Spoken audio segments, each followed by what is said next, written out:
심재철 의원 전화 한번 해보겠습니다. 심재철 의원이 그 이해찬 의원하고 관련된 건데 5.18 광주 유공자로 돈을 받은 게 있는데 그게 뭐 그걸 가지고 시비를 거니까 심재철 의원이 한마디 하고 싶답니다. 한번 전화 연결해 보겠습니다. 좀 봐주시죠, 심재철 의원님. 여보세요? 여보세요? 안녕하세요, 심 의원님. 네, 안녕하십니까? 네, 안녕하십니까. 아이고, 그 뉴스가 났던데요. 이해찬 의원 등 사건, 심재철 의원 그 5.18 유공자 그 명단에 들어가서 지원금 받은 게 뭐 3천 몇백만 원, 3,500만 원이가 된다면서요?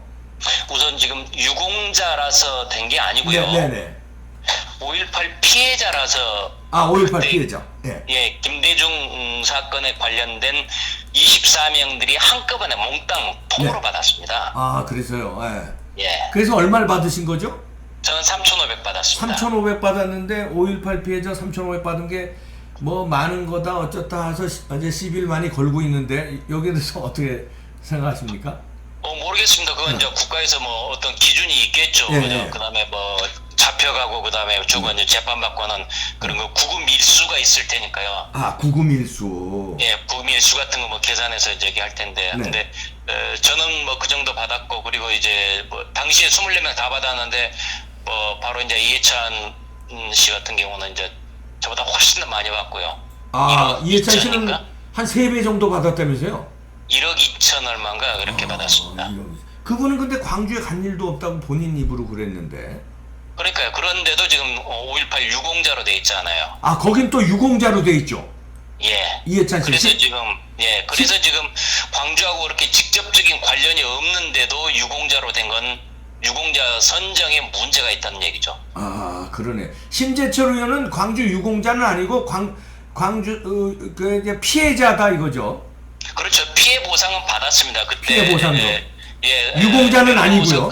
그렇죠. 내라노모 사건 24명에 대해서 7월 달에 일괄적으로 98년도에 지금 보상을 했습니다. 네. 그리고 나서 10월 달까지 서류 갖춰서 제출해라.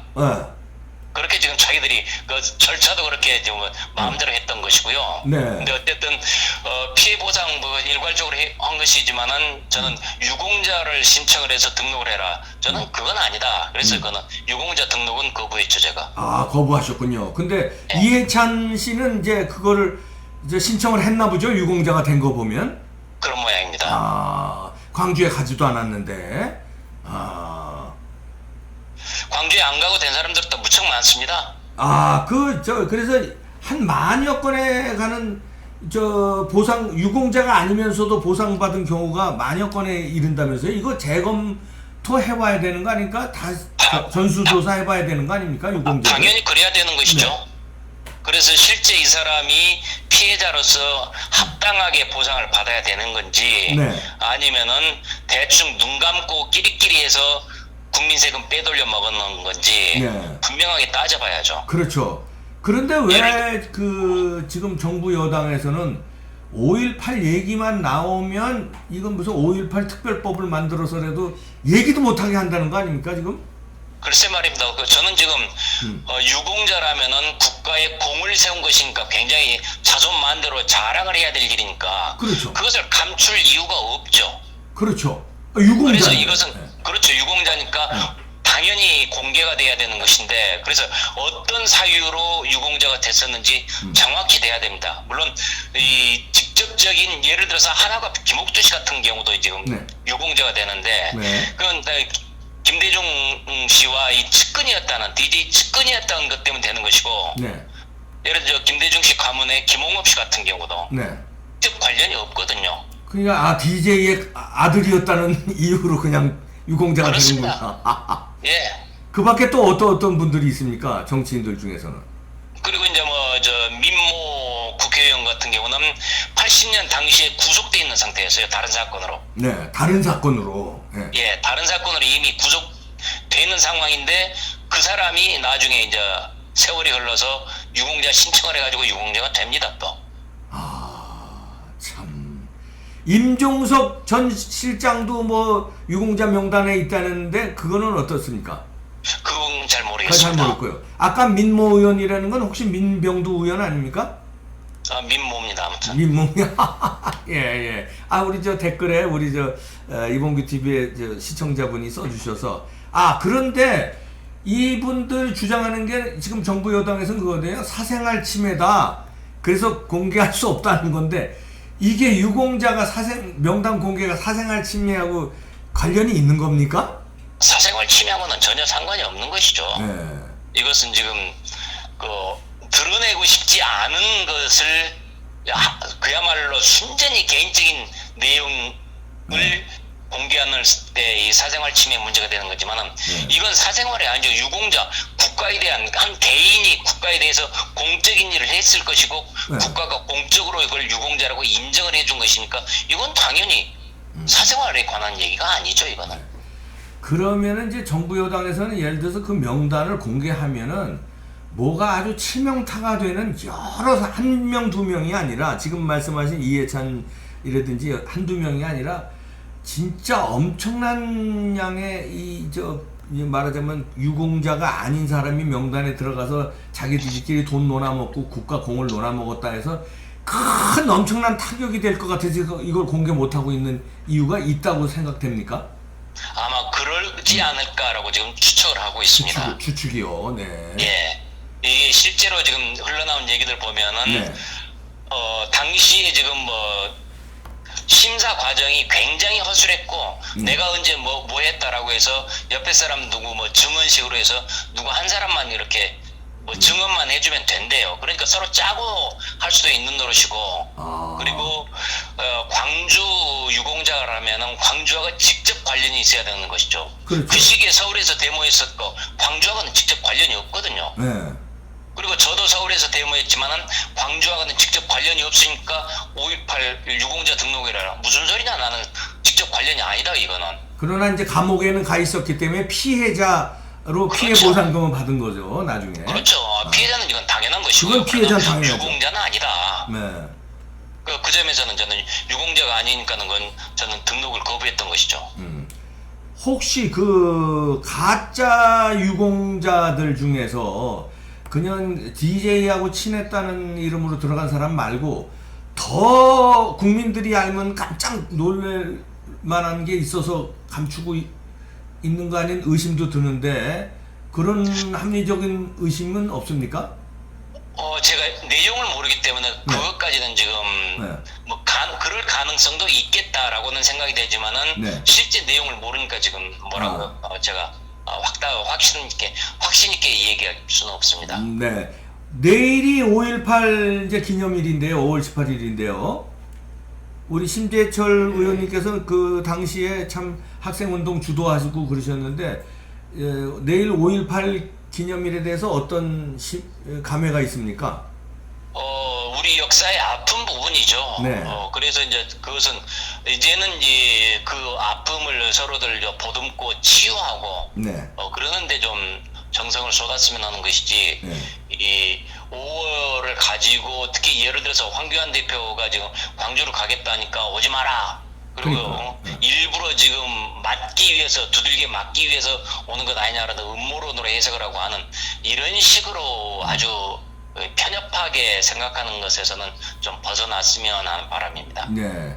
그리고 5.18 무슨 특별법인가 제정해서 5.18에 관해서 말하자면 말은 허위 사실이다, 뭐 비방이다 이거 하면 다 잡아간다는데 입을 막으려는 거다 이렇게 또 우리 자유우파 시민들은 의심하는 분들이 많거든요. 그 점에 대해서 어떻게 생각하십니까? 그 부분은 좀 심한 거죠. 그렇죠. 당연히 어떠한 얘기라도 비판을 할 수가 있는 것인데 그 비판이 자기 마음에 안 든다고 해서 그걸 가지고 법적으로 아예 얘기를 못하도록 입을 막는 것은 이것은 민주주의 국가에서 언론 자유를 직접 침해하는 것이라서 적절하지 않습니다. 어떻게 2019년에 근데 국민들이 이런 걸 아는데 왜 이렇게 밀어붙인다고 보십니까? 모르겠습니다. 지금 일종의 성역 이거는 성역이고 성소니까 건들면 안 되다, 노터치다 라는 이런 식으로 생각하고 있는 거 아닌가 싶은데 그러나 꼭 그렇지는 않죠. 저희들이 아픔을 보듬고 새롭게 늘 다듬고 새롭게 그 정신을 발전시켜 나가야 될 일이지. 네.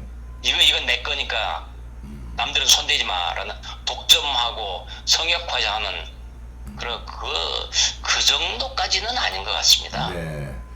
네, 아이고 감사합니다. 이렇게 바쁘신데 전화 연결해 주셔서 고맙습니다.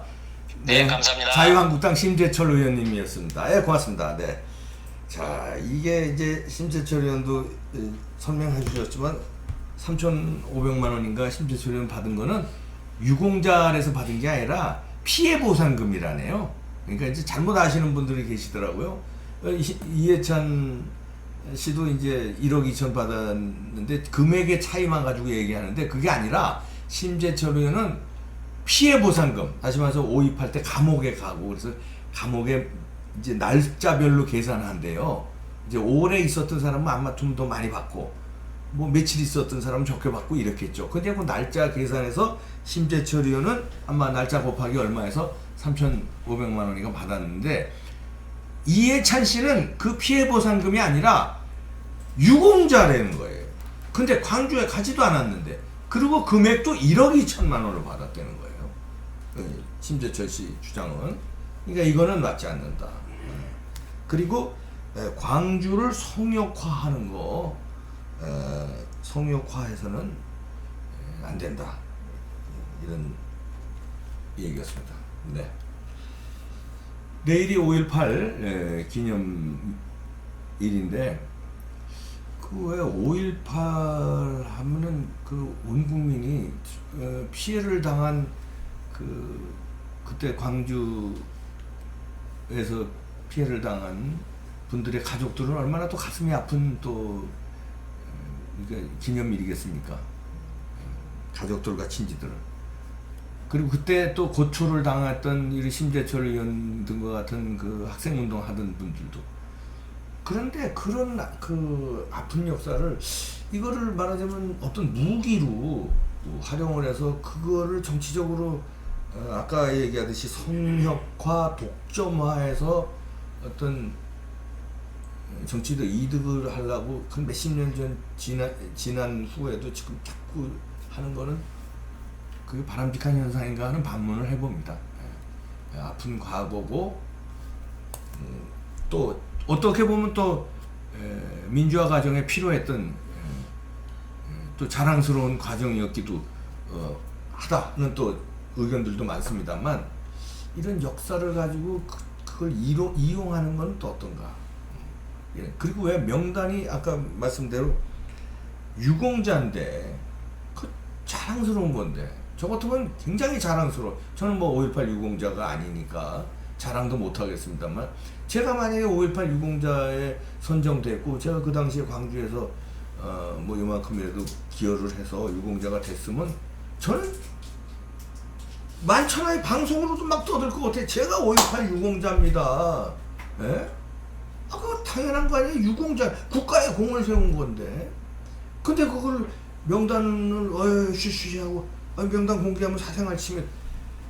그거는 좀 글쎄 이해가 좀 안 되는 건데 이런 거들 참 우리 역사가 바로 세워지려면 뭐 진보다 보수다 좌파 우파 이걸 서로 이용해 먹는 게 아니라 이럴 때 좀 깔 건 까고 오히려 까는 게 광주 시민들한테 더 이득 아닐까요?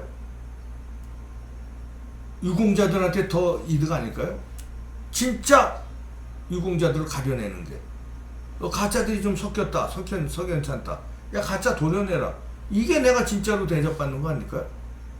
그러면 진짜 아무 소리도 못하고 극우 꼴통들도 5.18에 대해서 시비 안 걸지. 진짜 다 가려냈대는데 전혀 시비 걸 근거가 없죠. 그러면 오히려 광주 시민의 권위 자긍심이 더 높여지는 거고 예? 민주화 운동했던 분들의 자긍심이 더 높여지는 건데 그걸 왜 공개를 안 할까요? 공개하는 게 그분들한테 유리할 것 같은데 뭔 명단이 거기 이상한 사람들이 들어갔길래 왜 공개를 안 할까? 자꾸 이렇게 생각이 든단 말이에요. 공개를 안 하니까. 거기 누가 들어갔지? 이해찬 씨는 다 알지만 누가 들어갔지? 혹시나? 이렇게 생각한단 말이에요. 왜 그런 걸 빌미를 제공하냐 이거예요. 5.18 기념일을 맞이해서 이것도 좀 정리가 됐으면 하는 마음에 얘기를